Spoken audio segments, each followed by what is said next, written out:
మనం గత కొన్ని రోజులుగా 'త్వమేవ శరణం మా అందరికీ నీవే రక్ష' అన్న పుస్తకాన్ని చదువుకుంటూ ఉన్నాం. ఈరోజు ఈ పుస్తకం ముగింపుకొచ్చింది బాబా దయ వల్ల. ఈ రోజున నా దివ్య అధికారంతో చెబుతున్నాను అని బాబా సందేశం ఒకటి ఇక్కడ ఇచ్చారు. దీన్ని చదువుకుందాం. నా దివ్య అధికారంతో చెబుతూ ఉన్నాను. బాగా ఆలకించండి. నేను అన్నింటా, అంతటా ఉన్నాను. అందరిలో ఉన్నాను. ఈ సృష్టిలో ఉన్నది కూడా నేను ఒక్కడిని. ఇదేదో ఓ మహాజ్ఞాని మాటలు అనుకోవద్దు. ఒక తాత్విక వ్యక్త చెప్పే మాటలు అనుకోవద్దు. మీరు తరచూ 'మెహర్ బాబాకి జై, మెహర్ బాబాకి జై' అని బిగ్గరగా అరుస్తూ మీ సమయాన్ని వృధా చేస్తూ ఉన్నారు. 5 రోజుల క్రితం సాకోరి నుండి గోదావరి మాయి ఇక్కడికి వచ్చినప్పుడు నేను ఆమెతో ఈ మాటలే చెప్పాను. నేను పురాణ పురుషుడను, దేవదేవుడను. నా నామం స్మరించండి. నా గురించి మీ నిత్య జీవితంలో అనుక్షణం గుర్తుంచుకోండి. ఇదే మాటల్ని మీకే కాదు, ఆధ్యాత్మిక పథంలో ఉన్నత స్థితిలో ఉన్న సాధు సజ్జనులకు కూడా చెబుతూ ఉన్నాను. ఆధ్యాత్మికంగా ఉన్నత స్థితిలో ఉన్న ఒక సాధువు కమ్ము బాబా ముంబైలో ఉంటాడు. అతను నన్ను అమితంగా ప్రేమిస్తాడు, ఆరాధిస్తాడు. అతను ఇటీవల ఒక ఉత్తరం నాకు రాశాడు. ఆ లేఖలో తనను త్వరలో బంధ విముక్తుణ్ణి చేయమని, భగవంతునిలో ఐక్యం కల్పించమని నన్ను ఎంతగానో వేడుకున్నాడు. నేను అతడికి జవాబుగా ఒకటే చెప్పాను. అదేమిటంటే, నిరంతరం నా నామస్మరణ చేయమన్నాను. ముఖ్యంగా అతను శరీరం వదిలే సమయంలో నా నామం స్మరించడం మరచిపోవద్దు అని హెచ్చరించాను. భగవంతుడు ఒక్కడే, ఉన్నది నేనొక్కడినే. నేను భగవంతుడను, పురాణ పురుషుడను. ఈ మాటలను మీరు విశ్వసించండి. యేసుక్రీస్తు ఏమన్నాడో చెబుతూ, నేను, నా తండ్రి ఒక్కరే అన్నాడు. నేను అంటే ఏమిటి అని బాబా ప్రశ్నించారు. అవతార పురుషునిగా నేను చెప్పే ఈ నేను మీరందరూ సహజంగా వాడే నేనుకి చాలా తేడా ఉంది. అవతార పురుషుడికి ఎలాంటి సంస్కారాల బంధనం ఉండదు. అదే మీరందరూ చెప్పే నేనుకి అనేక సంస్కారాలు, బంధనాలు అంటి పెట్టుకొని ఉంటాయని బాబా స్పష్టం చేశారు. భగవంతుడు ఒక్కడే సత్యం. నేను భగవంతుడను. మీరు చూస్తున్న ఈ భౌతిక ప్రపంచం ఒక పెద్ద మిథ్య. సుమారు 100 సంవత్సరాల లోపు మీరందరూ మీ శరీరాలను వదిలిపెడతారు. అంటే చనిపోవడం జరుగుతుంది. అయినప్పటికీ మీ ఆత్మలు చిరంజీవులుగానే ఉంటాయి. మీ శరీరం గురించి ఆలోచించకండి. నా నామం స్మరించండి. మీ చివరి క్షణాలలో నా నామం స్మరించడం మరచిపోకండి. భౌతికంగా నన్ను ఈ శరీరంతో మీరు చూస్తున్నా నేను కాదు. నా నిజ స్వరూపాన్ని మీరు ఇంకా చూడవలసి ఉంది. నా నిజ స్వరూపాన్ని మీరు దర్శించినప్పుడు మీ భవబంధనాలన్నిటి నుండి విముక్తులవుతారు. 10 లక్షల మందిలో ఏ ఒక్కనికో నా నిజ స్వరూప దర్శనం లభిస్తుంది. కొన్ని లక్షల మందిలో ఏ ఒక్కనికో బ్రహ్మైక్యం లభిస్తుంది. హఫీజ్ ఏమన్నాడంటే, కొన్ని లక్షల మందిలో ఏ ఒక్కడో తమ దేహాన్ని భగవంతుని ప్రేమకు అంకితం చేస్తాడు. అలాంటి వానికే బ్రహ్మైక్యం లభిస్తుంది. ఇది హఫీజ్ ఉవాచ అన్నారు. ఈ భవబంధాలు నుండి శాశ్వత విముక్తి పొందాలంటే 3 పరిష్కార మార్గాలు ఉన్నాయి అన్నారు బాబా. నా పాదాల దగ్గర ధూళిగా మారాలి. ఇది అసాధ్యం అనుకుంటే రెండవ సూచనగా ఈ సమాజంలో ప్రతి పని చేస్తూ అంటే సంసారం, కుటుంబం, ఇల్లు, పిల్ల పాపలు, వ్యాపారం ఇత్యాది పనులకు హాజరవుతూనే రోజుకి 14 సార్లు బాబా నామం జపించమన్నారు. బాబా నామం 14 సార్లకు ఎక్కువ కాకూడదు, అలాగే తక్కువ కాకూడదు అన్నారు. తద్వారా బాబాలో ఐక్యం సాధ్యమవుతుంది అన్నారు. రోజుకు 14 సార్లు బాబా నామం తలుచుకోవడం కష్టం అనుకుంటే, కనీసం మీ తుది శ్వాస సమయంలో మీ ప్రాణాలు వదిలే ముందు మీరు నా నామం తలుచుకుంటే, మీరు నాలో తప్పక ఐక్యమవుతారని బాబా అన్నారు.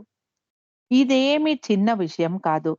ఇప్పటి నుండి ప్రతి క్షణం నా నామం తలుచుకోవడాన్ని మీరు అలవరుచుకుంటేనే మీ ఆఖరి క్షణాల్లో నా నామం గుర్తుకు వస్తుంది అని హెచ్చరించారు. ఇది కష్టమని మీరు భావిస్తే, ఇది మీరు చేయలేని పక్షంలో ఆఖరి ప్రయత్నంగా నిస్వార్థ సేవ చేయడం అలవరుచుకోమన్నారు. నేను ప్రతి ఒక్కరిలో, ప్రతి దానిలోనూ ఉన్నాను కనుక ఇతరులకు నిస్వార్థ సేవను అందించమన్నారు. సేవే పరమార్థం కావాలి అన్నారు. తద్వారా మానవ జీవిత లక్ష్యమైన మోక్షం తప్పక లభిస్తుందని బాబా హామీ ఇచ్చారు. 1958 ఫిబ్రవరి 24 తెల్లవారితే ఫిబ్రవరి 25న అవతారుడి 64వ జన్మదినం. మెహరాబాద్‌లో 1958 ఫిబ్రవరి 21 నుండి 26 వరకు తెలుగు, గుజరాతీయుల సహవాస్ జరుగుతూ ఉన్న రోజులవి. అవతారుని జన్మదినోత్సవం నాడు బాబా సమక్షంలో ఉన్న ఆనాటి తెలుగు ప్రేమికులు ఎంతటి అదృష్టవంతులో! ఆ పిదప బాబా మరో సూచన చేశారు. అదేమిటంటే, తన పుట్టినరోజు నాడు సహవాసీలలో కొందరు రూ. 100 గాని, 50 కానీ, లేకపోతే రూ. 10కు ఒక్కొక్క రూపాయైనా ప్రేమ కానుకగా ఇవ్వాలనుకుంటే, ఆ నగదు తనకు ఇవ్వొద్దు అన్నారు బాబా. మీరెంత డబ్బు నాకు ప్రేమ కానుకగా ఇవ్వదలిచారో, దాంతో బాబా సాహిత్య గ్రంథాలను కొనుగోలు చేయమన్నారు. వ్యక్తిగత ఆర్థిక స్తోమతను బట్టి లిజన్ హ్యుమానిటీ వంటి పుస్తకాలు తీసుకోమన్నారు. ఆ పుస్తకాలను కొనలేని వారికి ఫ్రీగా ఇవ్వమన్నారు. అలాగే మీ బంధుమిత్రులకు, మీ స్వగ్రామంలోని గ్రంథాలయాలకు అందజేసి బాబా నామ వ్యాప్తికి దోహదపడమన్నారు. లైఫ్ అట్ ఇట్స్ బెస్ట్ వంటి చిన్న పుస్తకాలు ఖరీదు రూ. 1.50 మాత్రమే. అతి తక్కువ ఖరీదు గల ఈ ప్రతులను వీలున్నంత మేరకు ఎక్కువ కొనుగోలు చేసి పలువురికి అందజేయమన్నారు. ఒకవేళ మీలో ఎవరైనా ఏమీ కొనలేని పరిస్థితులలో ఉంటే ఏమీ బాధపడొద్దు అన్నారు. మీ ప్రేమ ప్రధానం అన్నారు. ఎవరైతే ఈ పుస్తకాలు కొన్నారో వాటిని భద్రంగా దాచుకోకుండా పలువురు చదివేలాగా పంచిపెట్టమన్నారు. బాబా వారి ఉవాచ నేటికి అనుసరణీయం, ఆచరణీయం. బాబా వారి సాహిత్యాన్ని పలువురికి అందజేద్దాం. ఇక మెహర్ బాబా 71వ పుట్టినరోజు సందర్భంగా 1965 ఫిబ్రవరి 25న జరిగినటువంటి ఈ సంఘటన తెలుసుకుందాం. మధ్యప్రదేశ్ మధ్యప్రదేశ్ రాష్ట్రంలోని జబల్పూర్ నుండి ప్రచురిస్తున్న గాడ్‌మ్యాన్ పత్రికకు మెహర్ బాబా ఒక సందేశం పంపించారు. ఆ సందేశం ఇలా ఉంది: no sooner do you begin to love those whom you cannot love, you begin to love me as I should be loved. ఇదేమంత సులభమైన విషయమేం కాదు. అయితే సాధనము సాధనమున బనులు సమకూరు ధరలోన అన్నారు కదా! 1965 ఫిబ్రవరి 25న ఆ రోజున ఉదయాన్నే ఒక అనుకోని అతిథి శ్రీమతి బేగం అఖ్తర్ మెహరాజాదు వచ్చారు. ఫిబ్రవరి 25న బాబా జన్మదిన సందర్భంగా అహ్మద్‌నగర్ బాబా సెంటర్ వారు ఏర్పాటు చేసిన ఒక ప్రత్యేక కార్యక్రమంలో శ్రీమతి బేగంజీ గజల్స్ కచేరీ ఏర్పాటు చేశారు. స్థానిక గాంధీ మైదానంలో ఏర్పాటు చేసిన కార్యక్రమానికి వచ్చిన ఆమె నేరుగా మెహరాజాద్‌కు వచ్చి బాబా దర్శనం చేసుకున్నారు. అలా వచ్చిన బేగం అఖ్తర్ ప్రేమ పూర్వకంగా 2 కీర్తనలు బాబా ఎదుట పాడతానని అభ్యర్థించింది.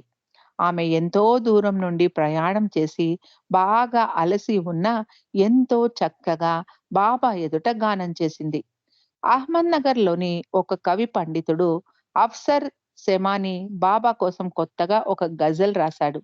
ఆ గజల్‌ని శ్రీమతి బేగం అఖ్తర్ ఎంతో మధురంగా ఆలపించింది. ఆ గానామృతాన్ని ఆస్వాదించిన అవతారుడు, "నీవు పాడిన మధుర కీర్తనలు నా పుట్టినరోజు కానుకగా ఉంది" అన్నారు. "నీ గాత్రం ఆ ఆపత మధురం. నీకు మరొకరి సాటి లేరు" అని బాబా బేగంజీని అభినందించారు. బాబా, "ఇదంతా నీ కరుణ, నీ ప్రేమ తప్ప మరొకటి కాదు" అని ఆమె వినయంగా బాబాతో అన్నది. ఆ దరిమిల ఆమె ఎంతో దూరం నుండి ప్రయాణం చేసి వచ్చిందని, వెళ్లి కొంతసేపు విశ్రాంతి తీసుకోమన్నారు. దాంతో ఆమె 2 కళ్ళల్లో నీళ్లు చిప్పరిల్లాయి. "నీ పాదాల చెంతనే నేను సేద తీరగలుగుతాను బాబా" అని ఆమె అన్నది. ఆ రోజు రాత్రి అంటే ఫిబ్రవరి 25 బాబా జన్మదినోత్సవం సందర్భంగా అహ్మద్‌నగర్‌లోని గాంధీ మైదానంలో ఏర్పాటు చేసిన ప్రత్యేక కార్యక్రమంలో బేగం అఖ్తర్ సుమారు 7,000 మంది ఎదుట అవతారుడి కీర్తనలను ఆలపించింది.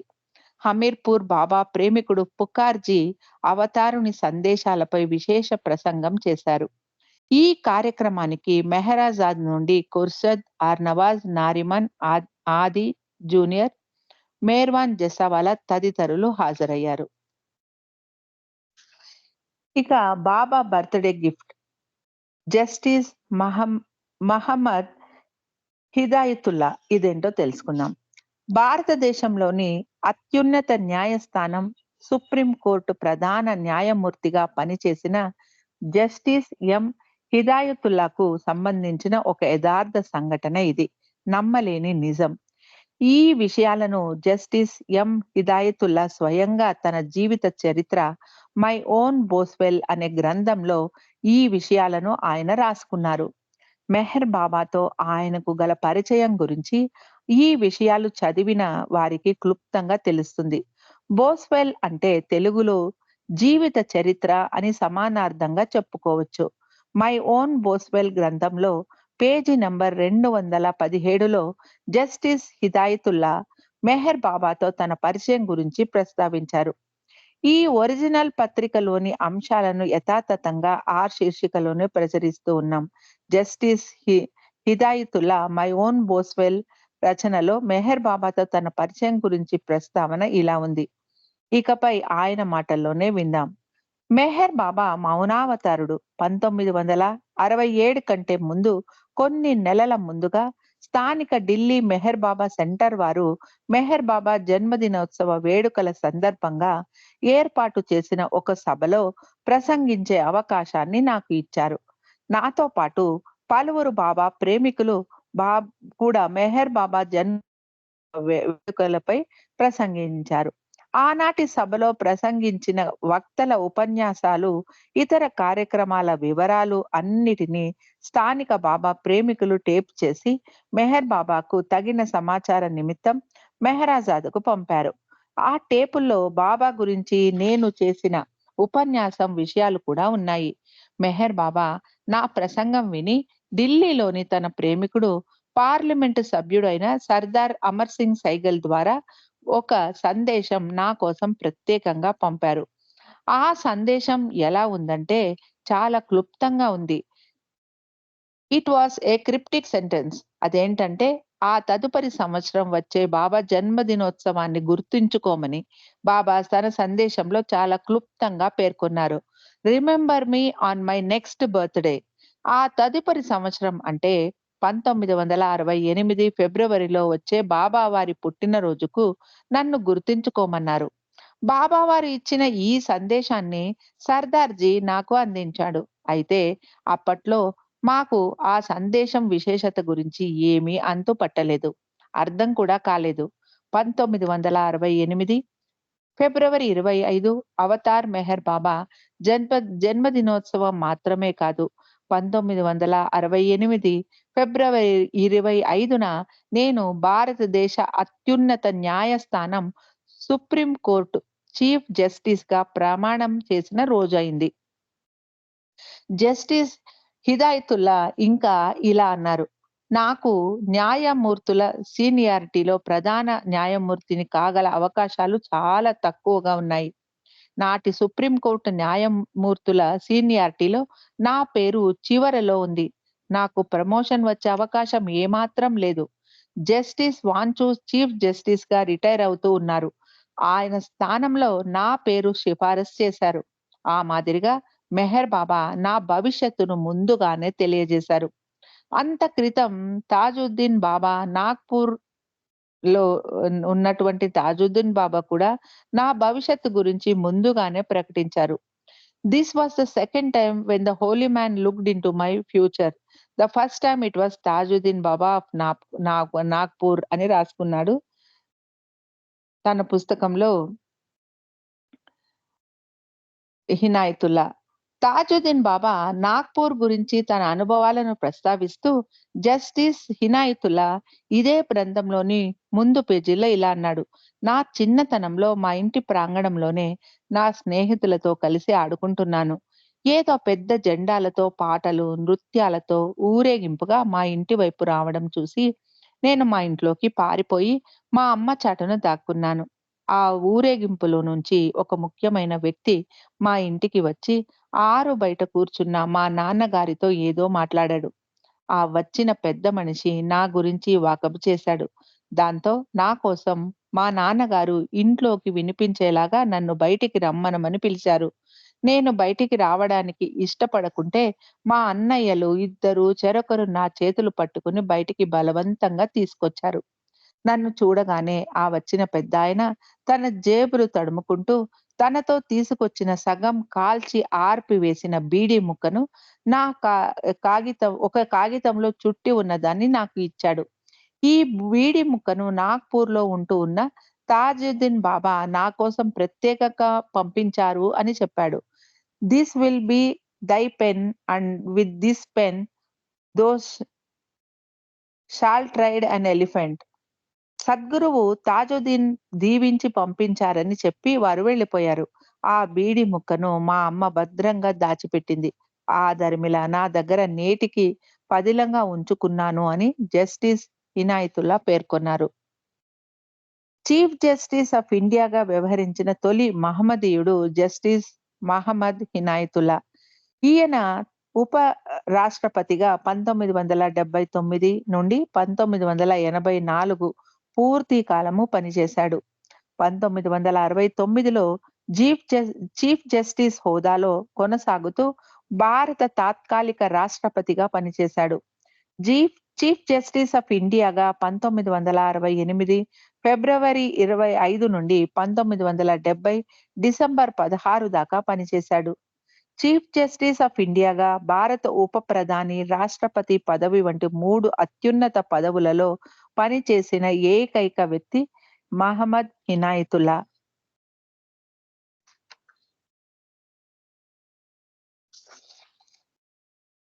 ఇక అవతారుడి జన్మదినోత్సవాలు. అవతారుడైన అణువంతే పుడతాడు. ఇదేంటో తెలుసుకుందాం. అవతారమూర్తి అయిన అణువంతే పుడతాడు. అమ్మ పేగు పంచుకునే అంతవాడు అవుతాడు. అమ్మేగా చిరునామా. ఇంతటి ఘన చరితకి అమ్మేగా కనగలదు అంత గొప్ప అమ్మని. ఒక గొప్ప సినీ కవి అన్న మాటలివి. భగవంతుడు 4 అవతారాలు తీసుకున్న తరువాత ఆయనకి తానేదో కోల్పోతున్నాను అని అనిపించిందట. ఏం కోల్పోతున్నానని ఆయన ఆలోచించుకుంటే, అరే! నేను 4 అవతారాలలో అమ్మ లేకుండానే వచ్చేసాను. మిగిలిన అవతారాలలో అమ్మ కడుపులో పుట్టి, అమ్మతనం ఏమిటో తెలుసుకోవాలని అనుకుంటున్నాను అన్నాడట దేవుడు. మరి ఈ మాటలకు ఆధారాలు చూపలేము. కానీ నిశితంగా ఆలోచిస్తే ఇవి అక్షర సత్యాలు అనిపిస్తుంది. మెహర్ బాబా పూణేలోని ససూన్ ఆస్పత్రిలో 1894 ఫిబ్రవరి 25న షిరీన్ మాయి, షిర్యార్జీ జొరాస్ట్రియన్ దంపతులకు రెండవ సంతానంగా జన్మించారు. 1969 జనవరి 31న బాబా తన భౌతిక దేహత్యాగం చేశారు. అనంతరం ఆయన్ని 7 రోజుల పాటు అంటే ఫిబ్రవరి 7 దాకా అహ్మద్‌నగర్ జిల్లా కేంద్రం నుండి 5 కిలోమీటర్ల దూరంలో ఉన్న మెహరాబాదులో ముందుగానే నిర్మించిన సమాధిలో బాబా ప్రేమికుల దర్శనార్థం ఉంచారు. 7వ రోజున అంటే ఫిబ్రవరి 7న సమాధి చేశారు. జొరాస్ట్రియన్ క్యాలెండర్ ప్రకారం ఫిబ్రవరి 7న అవతార్ మెహర్ బాబా జన్మదినోత్సవం అయింది. పుట్టినరోజు నాడే అవతారుని అమరతిథి కూడా అయింది. ఇదే అవతారుని విశిష్టత. జనన మరణాలకు తాను అతీతుడను అన్నారు మెహర్ బాబా. అవతారుని పుట్టిన రోజున షిరీన్ మాయి బాబాలో ఐక్యం. 1943 ఫిబ్రవరి 25 గురువారం. మెహర్ బాబా తల్లి షిరీన్ మాయి అవతారుని జన్మదినమైన ఫిబ్రవరి 25న తుది శ్వాస వదిలింది. అవతారునిలో ఐక్యమైన ధన్యురాలు. ఇది యాదృచ్ఛికం కాదని బాబా ప్రేమికుల నమ్మకం. షిరీన్ మాయి ఆఖరి గడియల గురించి తెలియజేసే అరుదైన సమాచారం మెహర్ బాబా పాఠకుల కోసం ప్రత్యేకంగా అందజేస్తూ ఉన్నాం. 1943 ఫిబ్రవరి స్వతంత్ర పోరాటం జరుగుతూ ఉన్న రోజులవి. యావత్ దేశంలో యుద్ధ వాతావరణం నెలకొని ఉంది. మన దేశంలో మొక్కజొన్న, గోధుమల సరఫరాపై కూడా ఆంక్షలు విధిస్తూ ఉన్నట్టు ఆనాటి బ్రిటిషు ప్రభుత్వం ప్రకటించింది. ఇది తెలుసుకున్న షిరీన్ మాయి, ఏమిటి పరిస్థితి? తినే తిండి కూడా కావాల్సినంత దొరకని రోజులు వస్తున్నాయా అంటూ, ఇలాంటి పరిస్థితి మరింత విషమించక ముందే తను తనువు చాలిస్తే బాగుంటుంది అని తన దగ్గర ఉన్న వాళ్ళతో అన్నది. కొద్ది రోజుల తర్వాత 2 జాకెట్లు కుట్టించుకోవడానికై టైలర్‌కు పంపించి, అందుకు తగిన రవిక గుడ్డలు ఇస్తూ, తీరా నీవు కుట్టి తెచ్చాక నేను ఈ భూమి మీద ఉంటానో, ఉండనో అని అన్నది. అంత క్రితమే ఒక రోజున తన తుది రోజులు దగ్గర పడుతున్నట్టు కలగన్నానని తన దగ్గరి వారితో ఆమె చెప్పింది.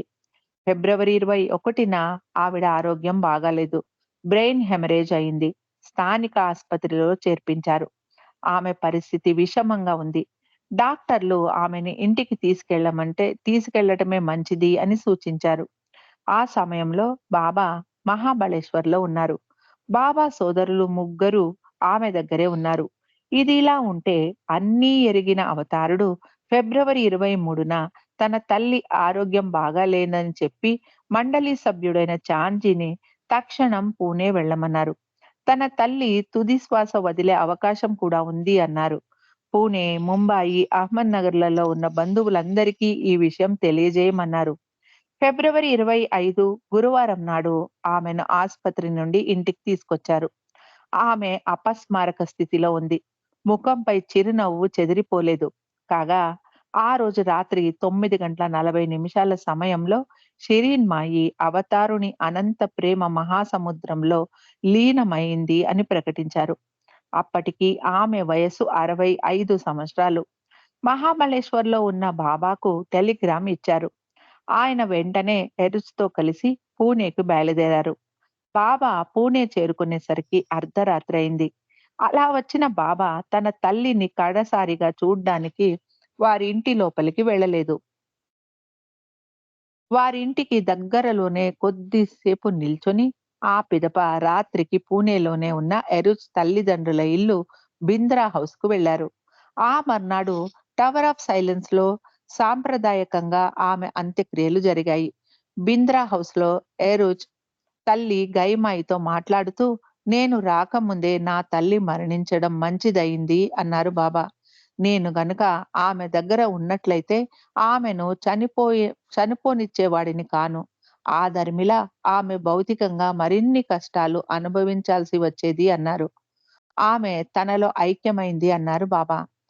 "ఆమె ఈ భవబంధాల నుండి విముక్తి పొందిన ధన్యురాలు" అన్నారు. ఆ పిదప బాబా ఎరుజ్‌తో కలిసి తిరిగి మహాబలేశ్వర్ వెళ్ళిపోయారు. 2 రోజుల పిదప ఫిబ్రవరి 27న తిరిగి పుణేకి వచ్చి బింద్రా హౌస్‌లోనే ఉన్నారు. ఈ దఫా బాబా వాళ్ళింటికి వెళ్లారు. బాబా సోదరులు జాల్, బెహరం, ఆది వారి కుటుంబ సభ్యులను కలుసుకున్నారు. వారి పిల్లలతో కొద్దిసేపు ఆడుకున్నారు. అనంతరం బాబా తన సోదరులతో మాట్లాడుతూ తమ తల్లి తనను చేరిందని, అనంత ఆనందమయ స్థితిలో ఉంది అని అన్నారు. "నా ఆధ్యాత్మిక కార్యక్రమంలో ఆమె ఎంతగానో సహాయపడింది" అన్నారు. "తన పాత్ర పూర్తి అవ్వగానే నన్ను చేరుకుంది" అన్నారు. "ఆమె ఎంతో ధైర్యం గల వ్యక్తి. మీరు ముగ్గురు నాతో పశ్చిమ దేశ పర్యటనలో ఉన్న సమయంలో తండ్రి షరియార్జీ పూణేలో మరణించారని, ఆ సమయంలో తన తల్లి ఒక్కటే పూణేలో ఒంటరిగా ఆ విషాద సంఘటనను ఎదుర్కొంది అన్నారు. ఆమె అంతటి ధైర్య సంపన్నురాలు కాబట్టే మిమ్మల్ని ముగ్గురిని తనతో తీసుకెళ్ళగలిగాను అన్నారు. ప్రస్తుతం ఆమెకు ప్రాపంచికంగా ఎలాంటి బంధనాలు లేవు. ఆమె చాలా ఆనందంగా ఉంది అన్నారు. తన తల్లి కోరిక మేరకు వారి ఆస్తిని ముగ్గురు సోదరులకు పంచిపెట్టి ఆ రాత్రికి బాబా బింద్రా హౌస్‌కు తిరిగి వెళ్ళిపోయారు. అనంతరం మెహరాబాదులో బాబా సమాధి పక్కనే తల్లిదండ్రులిద్దరి కోసము సమాధిని నిర్మించారు. 1943 జూన్ నాటికి సిద్ధమైన ఆ సమాధిపై బాబా ఇలా రాయించారు: in eternal memory of Meher Baba's blessed parents Sheriarji and Shireen Mai who are now merged in Baba's infinity. తన తల్లిదండ్రులకు చెందిన కళ్ళజోడు, దుస్తులను వారి జ్ఞాపకార్థం ఆ కట్టడంలో అవతారుడు స్వయంగా నిక్షిప్తం చేశాడు. ఈ దఫా మెహరాబాద్ వెళ్ళినప్పుడు ఆ సమాధిని దర్శించగలరు. ఇక్కడ మెహర్ సందేశం: నేను ధ్యానం కంటే ప్రేమ, సేవ అనే అంశాలకు ప్రాధాన్యత ఇస్తాను. I attach more importance to love and work than meditation. ఇక భౌతికంగా మన మధ్యన ఉండగా బాబా ఇచ్చిన ఆఖరి జన్మదిన సందేశం ఇదేంటో తెలుసుకుందాం. ప్రతి ఏటా మెహర్ బాబా జన్మదినోత్సవాన్ని ఫిబ్రవరి 25న బాబా ప్రేమికులు ఎంతో వేడుకగా జరుపుతారు. ఆ రోజున బాబా వారు ఇచ్చిన జన్మదిన సందేశాన్ని పదిలంగా భద్రపరుచుకుంటారు. అయితే 1969 ఫిబ్రవరి 25న బాబా వారి 75వ జన్మదినోత్సవం జరుపుకునే నాటికి బాబా భౌతికంగా మన మధ్యన లేరు. ఆయన 1969 జనవరి 31న తన దేహ భౌతిక దేహాన్ని వదిలిపెట్టారు. అనంతరం ఆయన భౌతిక దేహాన్ని మెహరాబాద్‌లో ముందుగానే నిర్మించిన సమాధిలో బాబా ప్రేమికుల దర్శనార్థం 7 రోజుల పాటు ఫిబ్రవరి 7 దాకా ఉంచారు. ఆ పిదప ఫిబ్రవరి 7 మధ్యాహ్నం 12 గంటల ప్రాంతంలో సమాధి చేశారు. అలా బాబాని సమాధి చేసిన రోజు జరాసర్ క్యాలెండర్ ప్రకారం బాబా జన్మదినోత్సవం కూడా అయింది. అమరతిథి రోజునే పుట్టినరోజు కావడం కాకతాళీయం ఏమాత్రం కాదు. జనన మరణాలకు తాను అతీతుడను అని మెహర్ బాబా 44 సంవత్సరాల కఠిన మౌనం పాటించారు. తెల్లవారితే శరీరం వదిలిపెడతాననగా ముందు రోజు రాత్రి తాను ఈ దేహం కాదు గుర్తించుకోండి అని స్పష్టమైన స్వరంతో చెప్పారు. ఇదంతా పాఠకులకు విదితమే. అయితే బాబా 75వ జన్మదిన సందేశాన్ని సంబంధించి సుమారు 2 నెలల ముందుగానే అంటే 1968 డిసెంబర్ 11న తన కార్యదర్శి ఆదికే ఇరానీకి డిక్టేట్ చేశారు. అదే సమయంలో ఈ సందేశాన్ని 1969 జనవరి నెల ముగిసే వరకు బహిరంగంగా ప్రకటించవద్దు అని బాబా హెచ్చరించారు. అవతారుడికి అన్నీ అవగతమే. ఇక ఆఖరి జన్మదిన సందేశం ఇలా ఉంది: నేను మీకు ఏదో ఇయ్యవచ్చని చెప్పి అందుకు నన్ను ప్రేమించడం సరికాదు అన్నారు. అది ఏమాత్రం భగవంతుణ్ణి ప్రేమించే విధానం కాదు అన్నారు. నా కోసం నీవు ఏదైనా పని చేస్తే నీవు లాభిస్తావని ఆశిస్తే ఇదెంత ఇదెలాంటిదంటే పుట్టు గుడ్డివాడు తన నేత్రాలను మరొకరి చూపు కల్పించడానికై ఇచ్చే దానం లాంటిది అని హెచ్చరించారు. నేను దైవీ ప్రేమమూర్తిని, దివ్య ప్రియతముడను. నన్ను ప్రేమించే వారికి నా ఆశీస్సులు లభిస్తాయి. నా నిజ స్వరూపాన్ని వారు దర్శించగలుగుతారు అని మెహర్ బాబా తన సందేశంలో పేర్కొన్నారు. బాబా వారి ఈ సందేశం నేటి తరానికి నిత్య స్మరణీయం కావాలి. ఇక చివరి ఘట్టానికొచ్చేసాం. 221 ఆహ్, విషయం ఏంటంటే ఇది 221 విషయం. మెహర్ బాబాతో జీవితం ఒక సాహసమే. పదునైన కత్తి అంచున నడిచినట్టే. ఇది బావూజీ స్వాగతం. ఇదేంటో తెలుసుకుందాం.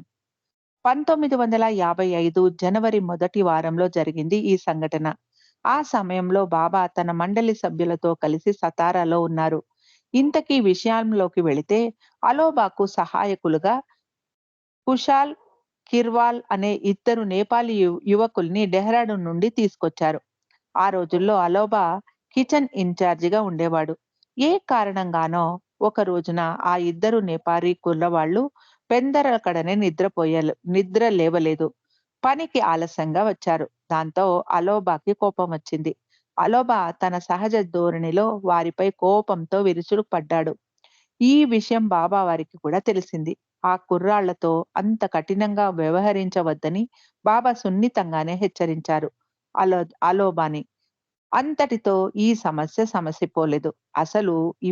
అసలు చర్చ ప్రారంభమైంది అని చెప్పాలి. అదేంటో కొద్దిసేపటి తర్వాత బావు అలోబాతో కలిసి బాబా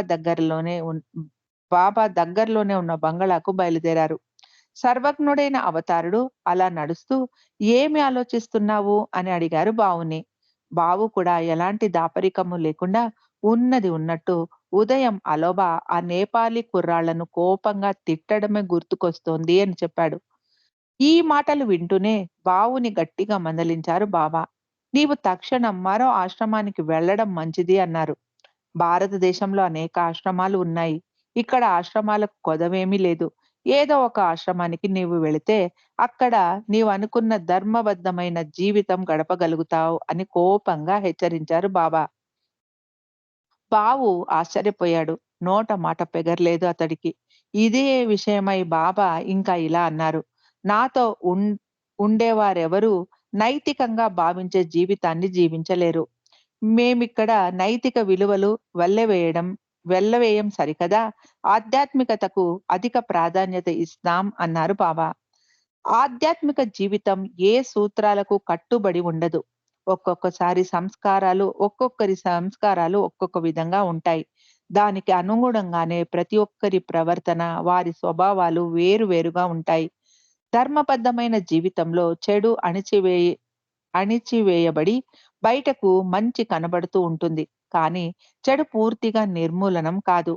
ఈ జన్మలో మిగిలిపోయిన చెడు సంస్కారాలు రాబోయే జన్మలో ఖర్చు చేయాల్సిందే. ఆధ్యాత్మిక జీవితంలో అలా కాదు. మంచి, చెడు ఈ 2 సంస్కారాలు ఈ జీవితంలోనే బహిర్గతమవుతాయి. అలాగే సంపూర్ణంగా నిర్మూలింపబడతాయి. ఒక వ్యక్తిని ఆధ్యాత్మిక జీవితం సమానత్వం వైపు నడిపిస్తుంది. అయితే నైతిక విలువలతో కూడిన ధర్మబద్ధమైన జీవితం వినయం అనే ముసుగులో వ్యక్తిగత దాహాన్ని పెంచి పోషిస్తుంది. ఆధ్యాత్మిక జీవితం అనేది అవతారుడు లేదా సద్గురువు మార్గదర్శకత్వంలో వారి ఆదేశాల ప్రకారం మాత్రమే నడుచుకోవాలి. ఎందుకంటే అవతారుని ప్రతి ఒక్క అవతారుడికి ప్రతి ఒక్కరి నాడి తెలుసు. వ్యాధికి తగిన మందు ఇచ్చి చికిత్స చేస్తాడు. నీకు అలోబ ప్రవర్తన నచ్చలేదు. కానీ అతని ప్రవర్తన అతడికి చాలా సహజమైనది. అతడికి అది అవసరం కూడా. అది నీకెలా అర్థమవుతుంది? అని ప్రశ్నించారు బావుని. నైతిక ప్రమాణాలు సామాజిక ప్రవర్తన ప్రకారం ఈ సమాజంలో ప్రజలు వ్యవహరిస్తారు.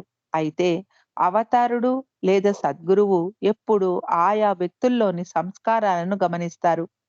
అందుకు అనుగుణంగా వారితో వ్యవహరిస్తారు. కాబట్టి ఆధ్యాత్మిక జీవితం పూర్తిగా భిన్నమైనది. నైతిక విలువలు వంటి సూత్రాలపై ఆధారపడి వారి ప్రవర్తన నిర్ణయింపబడదు. బాబా నవ్వుతూ నీవిప్పుడు ఏ ఆశ్రమానికి వెళ్ళాలనుకుంటున్నావో చెప్పమన్నారు బావుని. నేనెక్కడికి వెళ్ళనని జవాబిచ్చాడు ఏ మాత్రము సంశయించకుండా బావు. ఇంతకీ బావూజీకి ఆ కుర్రాళ్ళ పట్ల ఎందుకంత సానుభూతి కలిగింది? ఎందుకంటే బావూజీది కూడా అలోబాజీ బా బావూజీ కూడా అలోబా బాధితుడే. అలోబా ఏది పని అప్పగిస్తే అది చేయాలని బావుని బాబా ఆజ్ఞాపించారు. దాంతో నిత్యం అలోబా పెట్టే బాధలకు బావు గురయ్యేవాడు. బావుకి బాబా చెప్పిన పనులే ఎన్నో ఉండేవి. వాటిలో ప్రతిరోజు సాయంత్రం చీకటి పడే సమయానికి లాంతర్లు, సైకిళ్లు శుభ్రం చేయాలి. మెహరాజాద్ ప్రాంగణమంతా పరిశుభ్రంగా ఉండేలాగా చూడాలి. తోట పని, ఇంటి పనితో పాటు బాబా వారికి హిందీలో వచ్చే ఉత్తర ప్రత్యుత్తరాలన్నిటికీ జవాబులు రాసి సిద్ధం చెయ్యాలి. అంతేకాకుండా బాబా బయటకు వెళుతూ ఉంటే ఆయన్ను అనుసరించాలి. వీటన్నిటికీ తోడుగా అలోబా ఇచ్చే ఆదేశాలను అమలు చేయాలి. ఆలోప అప్పగించే పనులు కూడా చాలా కఠినంగా ఉండేవి. అన్నిటికంటే బాధాకరం ఏంటంటే, అలోపాజీ మాట చాలా కటువుగా ఉండేది. ఆయన ఏ పని చెప్పినా ఆగమేఘాల మీద పూర్తి చేయాలని డిమాండ్ చేసేవాడు. అలోబాజీ మాటలు బావుని మానసిక వ్యధకు గురిచేశాయి. అయితే బాబా వారి వివరణతో ఉపశమనం కలిగింది. ఇదంతా సహనం గురించి చెప్పిన గొప్ప పాఠమని బావు భావించాడు.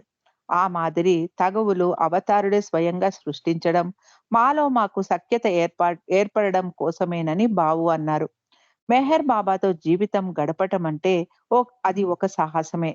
పది పదునైన కత్తి అంచున నడిచినట్లే. అలాంటి జీవితాన్ని ఊహించలేము. ప్రతిరోజు మెరుపులాంటి దెబ్బలు భరించాల్సి వచ్చేది. విచిత్రం ఏమిటంటే, ఆ గాయాలు ఎంత బాధగా ఉన్నా, వాటికి దూరంగా ఎవరూ ఉండాలని ఇష్టపడేవారు కాదు. ఒక చెంపన మనస్సు గాయమై రోదిస్తూ ఉంటుంది. మరోవైపు హృదయం మరింత శిక్షను కోరుకుంటూ ఉంటుంది.